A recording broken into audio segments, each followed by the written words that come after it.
கிறிஸ்துவுக்குள் மிகவும் பிரியமான தேவ பிள்ளைகளே, பரலோகமான நிகழ்ச்சியின் மூலம் உங்களை சந்திப்பதில் என் இருதயம் கர்த்தருக்குள் மிகுந்த மகிழ்ச்சி அடைகிறது.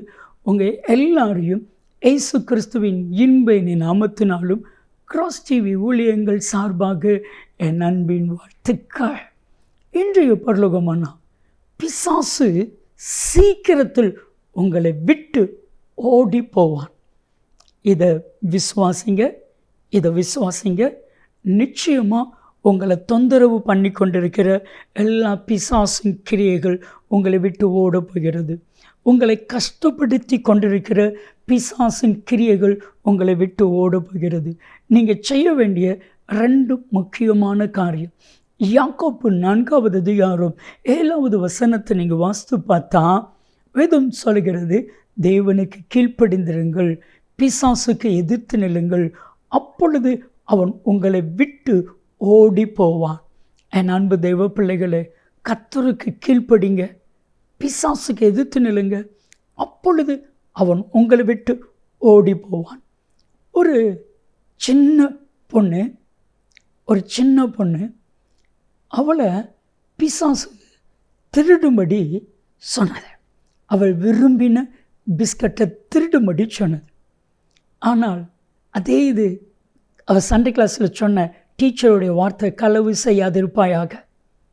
இவா அதை செய்யாமல், அதை திருடாமல், அந்த தப்பை செய்யாமல் வந்துட்டான்.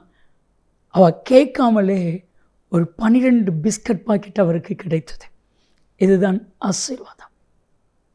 என் அன்பு தெய்வ பிள்ளைகளே, உங்கள் வாழ்க்கையில் நீங்கள் எப்பெல்லாம் கர்த்தருக்கு கீழ்ப்படுவீங்களோ அப்பொழுதெல்லாம் பிசாசு உங்களை விட்டு ஓடி போவான்.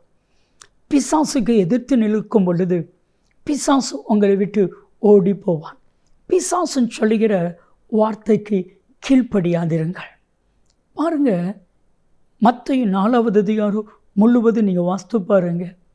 லூக்கா 4வது அதிகாரம் முழுவதும் வாசித்து பாருங்க.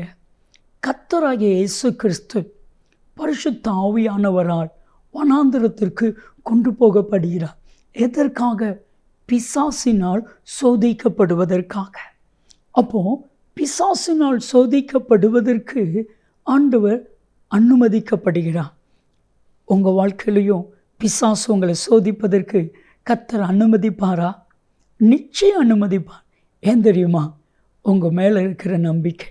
என் மகன் பிசாசை ஜெயிப்பான், என் மகா பிசாசை ஜெயிப்பான், பிசாசுக்கு எதிர்த்து நிற்பாங்க, எனக்கு கீழ்ப்படிவாங்க என்கிற நம்பிக்கை. பாருங்க, ஆண்டவர் பிசாசுக்கு எதிர்த்து நின்றான்.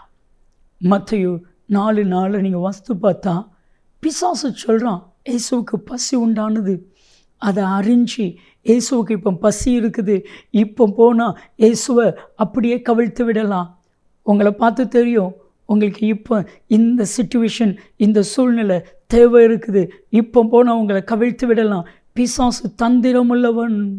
ஆதியாகமம் 3:1 பிசாசு தந்திரமுள்ளது. 2 கொரிந்தியர் 2:11 பிசாசின் தந்திரங்கள் மறைவானவைகள் அல்ல. எபேசு 6:11 பிசாசின் தந்திரத்துக்கு எதிர்த்து நிலுங்கள், பிசாசு ஓடி போவான். இயேசுவுக்கு பசி உண்டானது அப்பமாக்கும்படி செய்யும்படி சொன்னான்.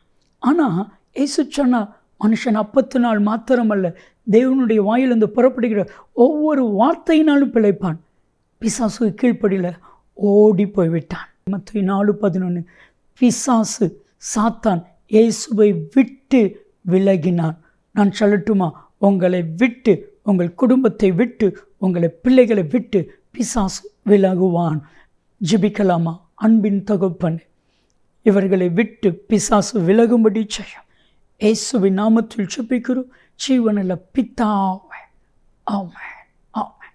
நன்மையும் கிருபையும் ஆசீர்வாதங்களும் நிச்சயமாய் உங்களை தொடரும்.